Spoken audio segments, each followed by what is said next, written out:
Le deuxième principe qui sous-tend l'ensemble des 30 volumes de la Nouvelle Révolution humaine est celui de l'action de multiples fonctions démoniaques et amis de mal qui entravent la progression de Kozen-Rufu.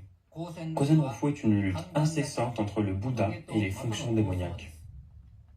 Dans le roman, on trouve maints exemples d'événements illustrant la nature des fonctions démoniaques et des amis de mal qui entravent nos efforts pour faire avancer Kozen-Rufu. À cet égard, on peut citer notamment les premiers et deuxièmes incidents avec les moines. À partir de 1977, alors que la Soka Gakkai avançait à pas de géant vers le Kozen-Rufu mondial, des moines de l'école Nikken, incapables de comprendre notre action, commencèrent à l'attaquer en proférant des allégations et des critiques ignobles. C'est ainsi que fut déclenché le premier incident avec les moines. Soucieux de protéger ses amis pratiquants et de maintenir des relations harmonieuses entre la Soka Gakkai et le clergé, Shinichi Yamamoto démissionna de son poste de troisième président de la Soka Gakkai. Il conserva la fonction de président de la SGI à laquelle il avait accédé en 1975. Les pratiquants de la Soka Gakkai, unis dans leur cœur avec leur maître, ne se laissèrent pas troubler.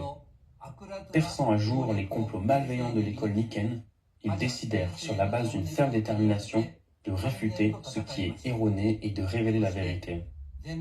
Comme je l'ai évoqué dans la première partie, par la suite, au cours du deuxième incident avec les moines, la Soka Gakkai acquit son indépendance spirituelle.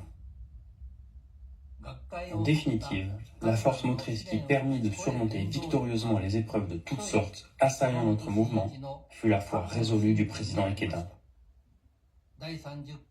On lit dans le volume 30, chapitre « Les acclamations de la victoire ». Se dresser avec une foi résolue. Si vous prenez une décision ferme avec le cœur d'un roi lion, vous n'aurez rien à craindre. En étant prêt à tout, en vous dressant pour affronter des obstacles et persécutions majeures, vous développerez et renforcerez votre foi et vous pourrez transformer votre karma. Nous pouvons avoir un aperçu de la foi résolue de Shinichi à travers les 4 calligraphies qu'il inscrivit en mai 1979, au beau milieu du premier incident avec les moines.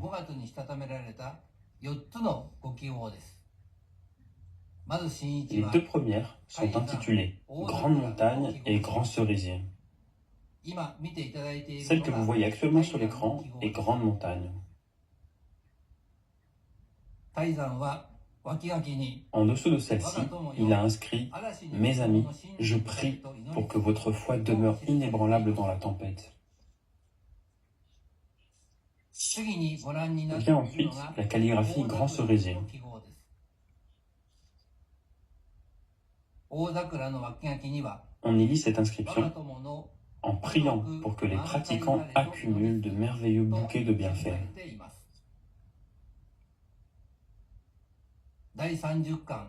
Dans le volume 30, chapitre Grande montagne, nous apprenons quel était alors l'état d'esprit de Shinichi. La calligraphie Grande montagne traduisait un cri venu du plus profond de son être. La loi merveilleuse est éternelle et indestructible, pensa Shinichi.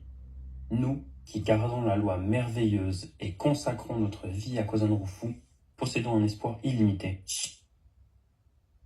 Nous devons rester aussi inébranlables qu'une grande montagne, même dans les pires tempêtes. Shinichi reprit son large pinceau pour écrire cette fois « Grand cerisier ». Dans son fort intérieur, Shinichi lançait cet appel aux pratiquants. Quelles que soient les épreuves à venir, la loi bouddhique de cause et d'effet est absolue. Avancez toujours avec le grand cerisier Soka dans votre cœur. Ces 2 calligraphies furent achevées aussitôt après la réunion générale organisée le 3 mai à l'université Soka.